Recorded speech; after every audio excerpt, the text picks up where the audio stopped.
Hello everyone! It's been more than a week ago since nag-start tayo magsuot ng postizo. So, briefly, didiscuss ko lang yung mga pros and cons ng pagsusuot ng denture. So, first of all, akala ko talaga collective yung word na denture or dentures. So, like ko sinasabing dentures instead of denture. Yun pala may singular and plural. Parang yung postizo na yan in English. So, yun. Isa rin yun sa mga sinasanay ko actually. So, ayan. Kung nakikita nyo, ang ganda ng pagkakagawa nung aking dentist ng ating postizo. Nagpagawa nga pala ako sa Tooth Untold, pero nagpabunot ako sa Healthway. Yun muna. So, mag-start tayo with the healing process ng bunot kasi ganun yung ginawa sa akin. So, originally, yung ngipin ko ay ni-root canal kasi nga nagkaroon ako dati ng jacket or implants. So, ipapakita ko sa inyo. Ito yung jacket ko. Kadiri kasi. So, ganun lang. Flash ko lang konti. So, naka-jacket ako before. More than half kasi naputol sa ipin ko. So, ang ginawa ni root canal para hindi siya sasakit. Hindi na rin kasi siya talaga salvageable or masasalba. So, kaya nag-decide yung dentist ko at si nanay couple of decades ago na i-root canal na lang ako. So, kaya sa present time ngayon, nag-decide na ako na magpabunot na lang. Kasi iba altogether yung pagmamanage or yung pag-maintain ng jacket. Mas mahirap siya, mas magastos. Plus minsan kapag nagkaroon siya ng cracks, ayoko yung smell niya. Nababahuan ako, parang malansa, ganon. Minsan din, kasi kakapilit mo na parang i-position siya, fixed siya, yes, pero pag lumuluwag kasi siya, pag binabalik mo siya sa position niya, yung gums mo medyo natatamaan nung screws. So, special case nga kasi yung akin dahil nabasag siya more than yung half ng dalawa kong ngipin. So, move on na tayo sa pagbubunot sa akin. So, binunutan ako nung after namin mag-Vietnam. So, siguro mga February, late Feb. Tapos, kinailangan ko mag-heal at least 1.5 months to 2 months. Hindi ko na ma-recall.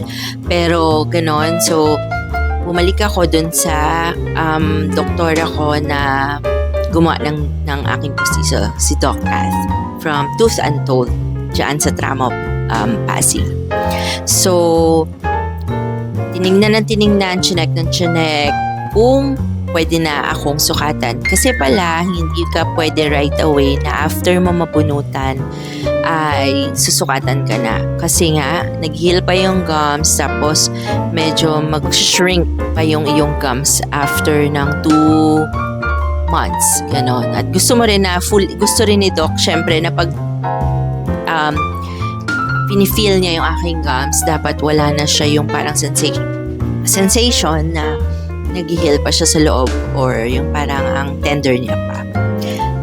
Dapat medyo parang buto na yung nakakapa. So, anyway, nandito na tayo sa stage na meron na tayong denture. So far, ang masasabi ko lang ay malinis siya sa bunganga. Malinis siya, so isa yan sa pros na mapipinpoint ko or sasabi ko siguro ay first and foremost, malinis siya sa bunganga. Pwede mo siyang linisin ng yung mga what do you call this? Yung mga parang joy pero pang bata, pang mga gamit ng babies. So ako nag-order ako ng dishwashing soap. Yun lang. Con. Isa sa mga cons. Medyo para kang lagi may candy. So yung S mo nadudulas. Pero pag conscious ka lang naman mostly.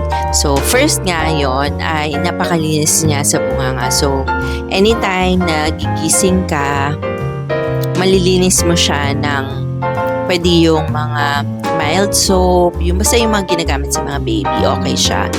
Tapos ibababad mo siya sa water. So malinis na water ha. Lagi mo papalitan. Tapos i-rinse off mo rin siya after mag-brush and gargle. So sobrang fresh sa pakiramdam. Ano pa? Well, yung sa akin na package kasi, ang tawag sa kanya ay Thermosense. So, iba-iba pala yan ng mga packages. Tapos, hindi ko alam kung ano si Thermosense, pero sabi ni Doc, isa yun sa pinakamahal. So, kaya din, siguro siya nagmumukhang natural. And, pangalawa, comfortable siya. I would say na dun sa mga first few days, hindi siya masyadong comfortable kasi naiisip mo pa siya. Conscious ka pa. Parang gano'n. Pero siguro, nung na-mark na yung mga parang ika-5th day ng pagsusuot ko sa kanya, nalilimutan ko na nakapustiso na ako. So, medyo sanay na ako. Siguro din, nakadagdag dun sa pagiging comfortable niya ay yung sobra siyang snug and fit. Hindi siya nalalaglag. Without yung polydenture. Kasi meron yung mga gumagamit na ng polydenture pag maluwag na. Ito. So, akala ko nga noon na parang luluwag siya right away. Pero hindi. Sobrang komportable niyang ikabit at alisin. Yun pa. Siguro kasi dalawang ipin lang naman yung akin. So, baka different story kapag buong taas or buong baba yung wala sa'yo or natatanggal sa'yo. Pero sa akin kasi dalawa lang. So, may buo pa akong pangil and walang sakit yung kabila kong ngipin. So, sobrang snug and fit siya. Yun. Comfortable, malinis. Tapos, okay, sa pagsasalita naman, siguro ano lang dyan, pag nako-conscious ako, naiisip ko yung paano ko ipapronounce yung S, yung the, yung P, yung F, yung mga ganun bagay. Pag nako-conscious ako. Pero pag nalilimutan ko naman siya, wala namang problema. Pagkakanta, akala ko nung una, hindi na ako makakanta kasi kumakanta ako ng, video okay, hindi naman ako ganun ka-technical about singing. Pero, yun nga, sa pagkanta, so far, so good. Pagsuot ko naman siya, wala namang masyadong problema. Pag lang, again, naaalala ko na parang, oops, meron nakakabit. Tapos bigla ako makapag-mispronounce ng mga words or biglang maiipit siya dun sa S na mga words na may S. Ganon.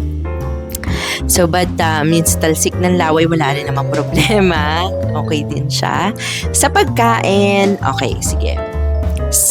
Punta na tayo sa mga mas, yung parang mas paggagamitan mo talaga siya. So, siguro, papasok na dito yung mga few cons na sa tingin ko or sa mga na-experience ko for the past few days. So, yung isa sa mga cons, siguro, yung lasa ng pagkain, hindi mo siya ma-maximize dun sa full capacity ng paano mo siya ninano ng before. Kasi iba yung feeling ng fixed yung denture mo or iba yung kung totoo lahat ng ngipin mo. Kasi lahat pwede mo sagpangin, pwede mo kagatin. Sa estado ko to, masyado akong foodie, mahilig akong kumain. So, para sa akin, pagsuot ko yung denture ko, hindi ako makakagat ng diretsyo or hindi ko siya may kakagat using obviously yung itong part ng bunganga ko.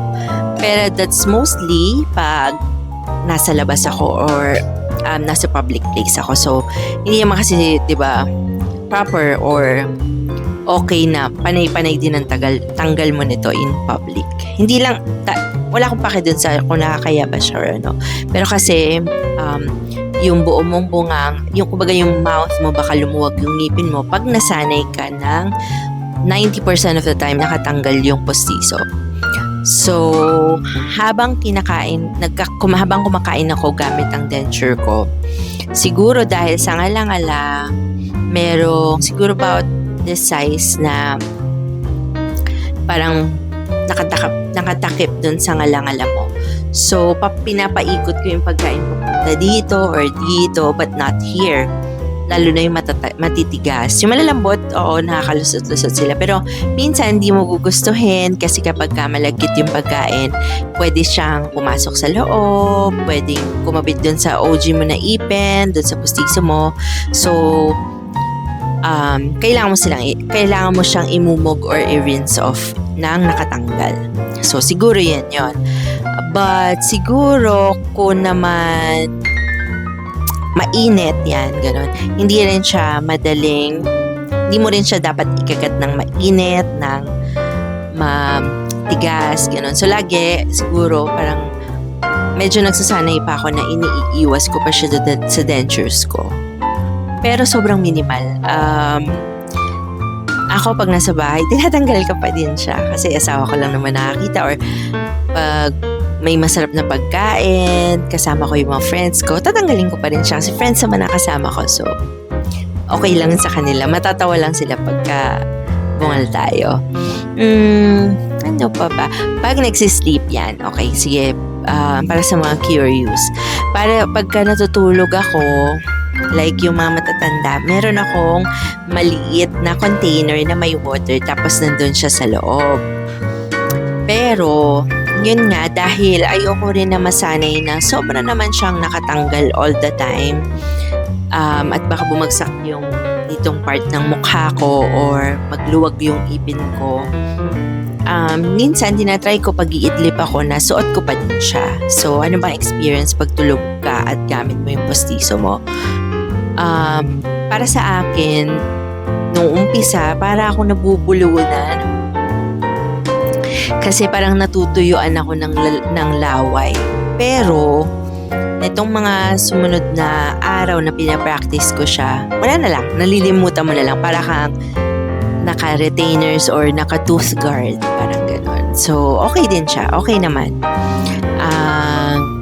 Tooth guard, kasi nag-tooth guard ako before dahil matindi ako sa teeth grinding. Yung nag-iingit ako pag natutulog. So, yun. So, mostly, ngayon, napag-decidean ko na pagka mahaba yung tulog ko, tinatanggal ko siya kasi nga, yun nga, dahil dun sa ako ng ipin, nagsisira ako ng ipin habang natutulog. So, iniwasan din natin masaktan yung denture natin or mabasag. Which, ay sobrang imposible naman sigurong mangyari unless kumagat ka na talaga ng buto ng bulalo. Pero, sobrang flexible ng Thermosense. Hindi ko alam yung ibang technology, but na-amaze ako sa akin kasi may 3 classes siya or may iba pang mas murang klase. Pero so far, dahil hindi ko naman na-try yung dalawa, wala akong masasabi about it. But sa Thermosense, yes, mas mahal siya kumpara doon sa dalawang regular or dalawang mas mura. Pero yung comfortability and yung tingin mo kung natural o hindi, well, sulit siya. Happy ako. Actually, sa sobrang bungiskis ko, palatawa ako, luka-luka, ganyan, maingay, na-appreciate ko na kamukha siya ng totoo kong ipin. Siguro lang in-advise lang talaga sa akin ni Doc ay huwag akong magpapa-whitening unless gusto kong magpalit ng bagong dentures. Pero kasi hindi naman ako conforme sa whitening. Okay lang ako sa totoong kulay ng ngipin ko. So, what else? So, yung isa pa na na-appreciate ko na ginawa ng dentist ko at nung tao sa lab ay may original akong sangke dito. Pero para medyo disimulado at hindi na masyadong magiging halata yung songke, isinunod niya yung denture ko. So, yung blocking ng aking jacket, kung makikita nyo, yan yung OG ko na jacket, pantay siya. So, hindi ganun yung ginawa nila. Para mas magmukhang natural, yung mas malapit sa pangal, medyo pinaloob nila. Para yung blocking ng OG ko na ipin, at ng postizo ko ay medyo same. So, kaya parang natural lang yung kanyang itsura. Siguro, kung makikita nyo ng gusto, makikita nyo rin na ang difference niya from nung nagsusuot pa ako ng jacket ay parang maitim sa gums yung jacket. Kasi nga may bakal siya. Tapos di ba patay na yung area na yon dahil nga ni-root canal siya. Yun yung isa sa pinaka-inaayawan ko before. At na-address siya dito sa pustiso. Since hindi ako gummy mag-smile, gummy yung tinatawag dun sa sobrang kita yung gilagid pag nagsasmile.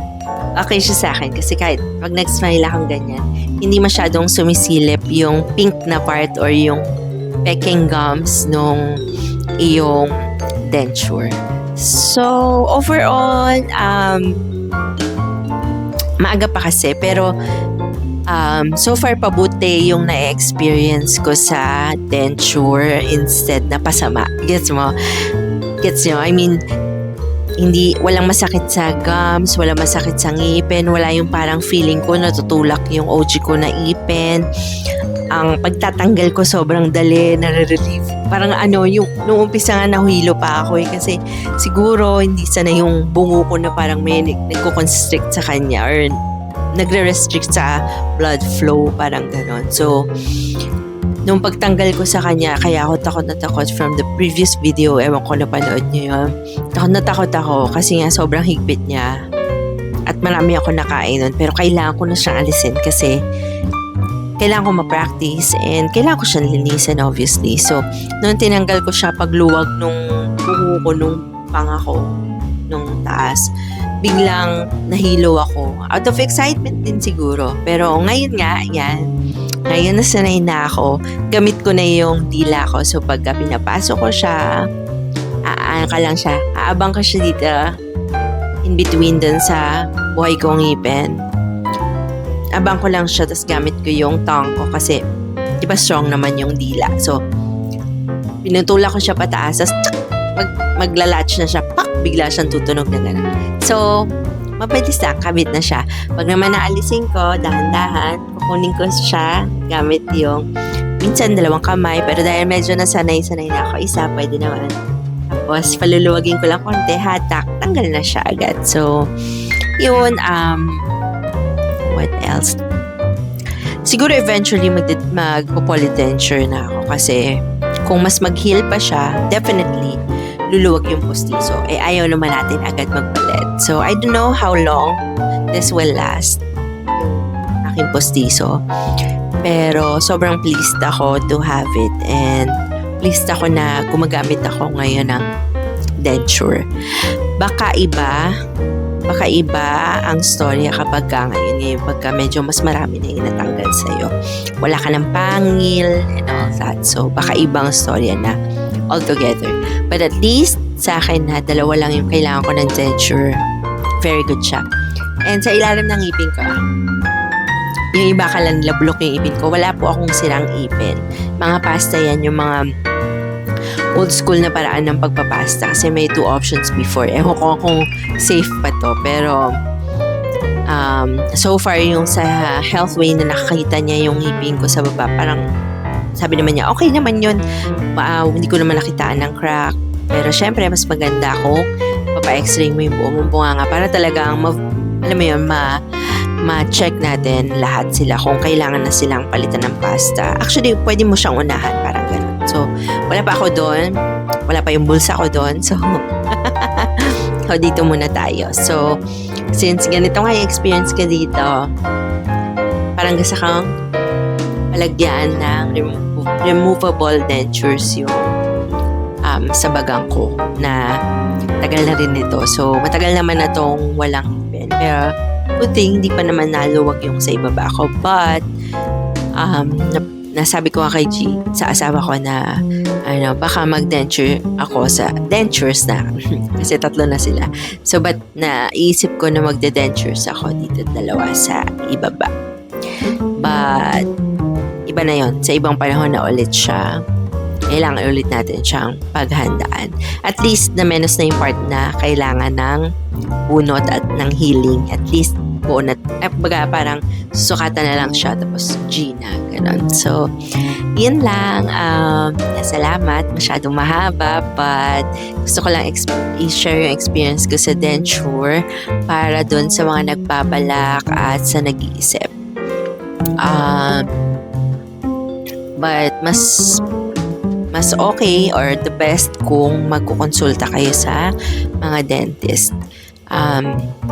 So far dun sa Healthway na dentist ko kay Doc Raquel and kaya sa Tooth Untold kay Doc Kath, para sila ayaw nilang bunutin yung ni-root canal sa akin kasi sayang daw. But since matanda na ako and sobrang na akong decided to wear a denture, nag-go na din sila. So yun, thanks everyone. Basta happy naman ako so far sa pagsusuot nito. So, see ya! Baliw.